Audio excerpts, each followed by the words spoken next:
Благодарам на вниманието. Како што кажа градоначалникот, денеска сме тука да го видиме, да го слушниме отчетот кој што градоначалникот ќе го даде за 2 години работа во општина Прилеп. Би сакал да искажам поддршка, но исто така и задоволство од она што е сработено досега. Ние како политичка партија која што стои позади мнозинството во Советот и го кандидираше градоначалникот за градоначалник, сме исклучително задоволни од работата во општина Прилеп и сметаме дека она што се случува во изминативе 2 години е навистина позитивно. Градоначалникот зборуваше за изминатите проекти, на презентацијата ќе оди и детално. Јас би сакал да кажам неколку збора за иднината. Она што ќе биде наше основно ветување во кампањата која што почнува за парламентарните избори е дека буџетот во дел на капитални инвестиции или расходи тие се децентрализира и дека голем дел од средствата ќе се спушта директно во општините. Конкретно за општина Прилеп планираме во еден 4 годишен мандат да се потрошат 34 милиони евра за капитални инвестиции или по година тоа е 8,5 милиони евра. Тоа се средства кои што градот никогаш претходно не ги видел. Средства со кои што целосно градот инфраструктурно ќе се преобрази и природи. Дали зборуваме за инфраструктура во делот на водоводи, канализации, патна инфраструктура, изградба на плоштади, заштита на старо градско јадро, или зборуваме во делот на образование, на изградба на училишта, предшколска возраст, изградба на градинки, примарна здравствена заштита, изградба на амбуланти и поддршка на докторите од примарната заштита, социјални грижи, субвенции и сето она што може да вклучи на работа на општина, така што овие средства дополнети со буџетот на општината, кој што секако останува и ќе ги дополнува овие средства, во рок од 4 години треба да не донесе до ситуација да градот целосно се природи да имаме комплетно нова слика.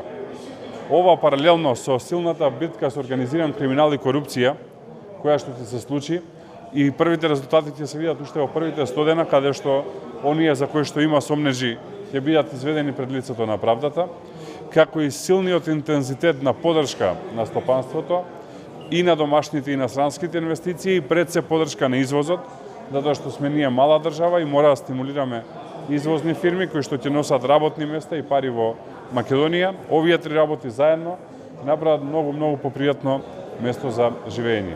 Уште еднаш сакам да искажам поддршка на градоначалникот Борче Јовчевски, но исто така да се заблагодарам и на председателот на Совет Продановски и на пратениците Лашковски и Ристевски, кои што заеднички работат да градот оди напред, а после изборите и со наша помош ќе гледаме многу поголеми дела. Благодарам, повелете ако има прашања. Да. Што очекувате, почнува рековте изборната кампања? Каква кампања очекувате? Очекувате ли Па, јас очекувам кампања во која што ќе зборуваме за она што се случуваше, мора да зборуваме. Народот тоа го знае, но добро е да се потсети. Но исто така и за иднината. Ние пред се ќе бидеме фокусирани на овие две работи. Да им предочиме на луѓето што случуваше во изминатиот период, но и што е она што ние можеме да го направиме и што е важно за сите нив во периодот кој што доаѓа. Дали кампањата ќе е фер не зависи само од нас, односно најмалку зависи од нас, ние сме опозиција, но сум убеден дека ќе имаме огромна поддршка од народот и после тоа секако огромна одговорност. Вашиот став по последните случувања, особено како вчера во Алијанса на албанците, откако вчера Села го одржа и своето собрание, со своето членство, поделеност, што очекувате, како ќе се рефлектира? Па, деноиве коментираме дека власта со години се обидуваше да направи раздор во ВМРО да помане, тоа не успеа. И обично секогаш е такво правилото кога мечката игра во дворот на комшијата, прашање на време која ќе заигра и во вашиот двор. И наместо еден обединет фронт, како што беше најавуван, европски или не знам каков, сега ќе имаме очигледно најразединет возможен фронт од страна на власта, па така СДСМ ќе настапи со две листи. Една е она на СДСМ, втора е на Максим Димитриевски, кој што излезе од СДСМ. Дуи ќе настапи со две листи. Една е таа на СДСМ, втора е на Изет Меджити. Очигледно и Алијанса на албанците ќе настапи со 2 листи, а ВМРО-ДПМН со својата коалиција ќе настапи обединето. Она што е позитивно од ова што го гледаме е дека е време Дуи да оди во опозиција и дека се создава еден силен отпор кон Дуи во политичките партии на албанците во Македонија. Не е моја да им кажувам што и како треба да работат, тие се своји политички субјекти, но мислам дека е од заедничко добро за државата Дуи да оди во опозиција. Споменавте за планираните финансии по формирањето на новата влада и интересот до сега рачуниците функционира. Како се следува со централната? Има ли проблем? Па, знаете, во Македонија има еден феномен, а тоа е дека доколку централната и локалната власт не се од иста политичка партија, тешко оди соработката, така што ова што ќе го кажам не е само за сега, мора да сме објективни, но факт е дека во овој момент таму каде што има градоначалници кои што се предложени од ВМРО-ДПМН, тешко оди соработката со централната власт. Ние би сакале конечно го надминиме, затоа што на крај се работи за истите луѓе на секаде низ државата. Ова што го споменав за Прилеп, на пример, ќе важи за секоја општина. Поделбата на средства ќе оди по број на жители и по економски перформанс на општината, така што ако на пример еве во општина Струмица има градоначалник од СДСМ, секако дека и таму ќе влезат средства како што ќе влезат и во општина Прилеп. Мислам дека е дојдено време во Македонија, односно да бидам директен и е малце заминато времето да престанеме веќе да зборуваме за основни инфраструктурни проекти, еднаш за секоја што го завршиме и да зборуваме за малце понапредни визии, за концепти за иднината, да фатиме чекор со развиениот свет, да ги завршиме овие прашања во следни 4 години, да можеме да зборуваме за многу побитни работи од типот на брзи пруги, од типот на лесно патно поврзување, од типот на вештачка интелигенција и така натака. Тоа е иднината и мора да фатиме чекор ние со иднината, но за да го направиме тоа, прво мора да ги средиме општините и инфраструктурата и затоа го планираме овој силен инвестицијски циклус и најбитното, мислам дека треба да престане политиката на одлучување популарно наречено од Скопје.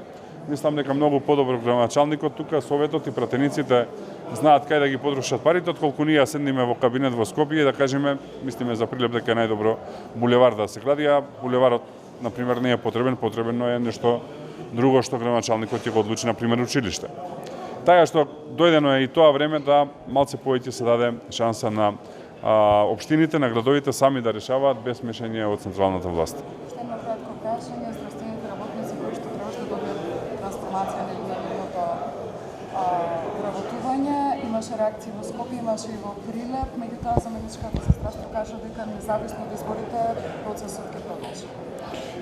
Па тоа е веројатно прашање за Министерството за здравство, не сум детално упатен што се случува, но она што можеме да кажеме е дека состојбата во здравството е катастрофална.